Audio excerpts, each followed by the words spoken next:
कभी उस अल्लाह को जवाब दे के लिए, क्योंकि हम सारों ने जाना उधर ही है। आप इतने मुतमिन हैं कि अगले जहान में अगर सवाल हो गया तो आप कह सकेंगे कि मैंने ठीक काम किया।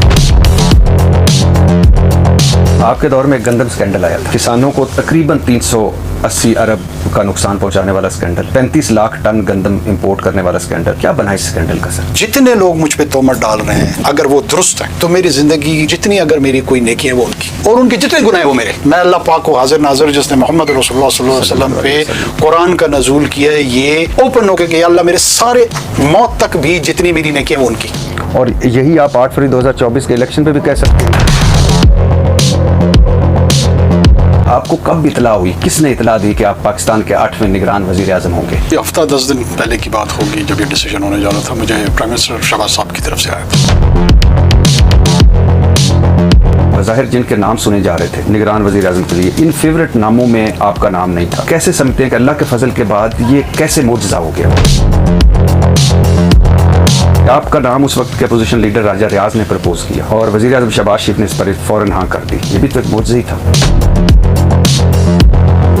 दूसरा, आप वाकई समझते हैं कि आपका नाम राजा रियाज की अपनी चॉइस थी? मेरा नाम भी किसी मेहरबान ने दे दिया होगा। 8 फरवरी 2024 के इलेक्शन से पहले सुना गया कि आप और सरफराज बुगटी साहब मुस्लिम लीग नून ज्वाइन करने लगे हैं। आप गैर जानबदार वजीर आजम तो नहीं थे? जिस हद तक पॉसिबल था मैं गैर जानबदार ही था। इखलाकी और सियासी तौर पर मुझे ऐसा लगता है सर कि सब कुछ प्री प्लान हो रहा था कि एक तो 3 दिन पहले असेंबली तहलील कर दी जाती है, फिर ऐसा तरमीम कर दी जाती है इलेक्शन एक्ट 2017 में, आपके पास इख्तियारात आ जाए। तो मतलब एक उस वक्त सोचा जा रहा था कि हो सकता है ये सेटअप लंबा चलाया जाए। आप इसे एग्री करते हैं? आप निगरान वज़ीर आज़म बन गए। 3 नवंबर 2023 को आपने फरमाया कि सब सियासी जमातों को लेवल प्लेइंग फील्ड होगी। क्या सब सियासी जमातों को लेवल प्लेइंग फील्ड मिली?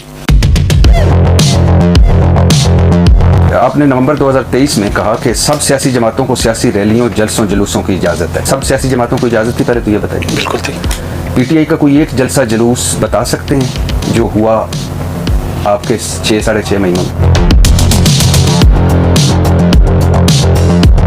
ये जो ज़िली इंतज़ामिया का मामला है कि जिसमें फ़लाँ से इजाज़त लेनी है, ज़िली जलसा होना है, वो पीपल्स पार्टी के लिए नहीं था, वो JUI के लिए नहीं था, वो मुस्लिम लीग के लिए नहीं था, वो सिर्फ तरीके इंसाफ के लिए था। अगर ये एडमिनिस्ट्रेटिव फ्लॉज या एडमिनिस्ट्रेटिव इनजस्टिस कोई समझता है किसी भी जमात के साथ हुई है, तो उसकी रेमेडी के लिए जो इदारे थे वो तो कोर्ट्स मौजूद थे ना, उन्होंने उसको रिस्पॉन्ड। आप क्या करने आए थे? ये आज समझते हैं कि आपने 8 फरवरी 2024 के इलेक्शन में तमाम सियासी जमातों को लेवल प्लेइंग फील्ड दी? जिस हद तक पॉसिबल था हमने दी। आप मुतमिन हैं? बिल्कुल, जिस हद तक पॉसिबल था उस हद तक हमने आपका ज़मीर मुतमिन है? देखिए, अब मेरा ज़मीर जो बड़ा है इंपॉर्टेंट है आपका ज़मीर। जब पाकिस्तान तहरीक इंसाफ के उम्मीदवारों से कागजात नामजदगी छीने जा रहे थे, उनके कागजात नामजदगी फाड़े जा रहे थे, पीटीआई उम्मीदवारों के थोक के हिसाब से कागजात नामजदगी रिजेक्ट हो रहे थे और पाकिस्तान तहरीक इंसाफ के उम्मीदवार छुपते फिर रहे थे, हमारा निगरान वज़ीर आज़म अनवारुल्लाह काकड़ कहाँ था?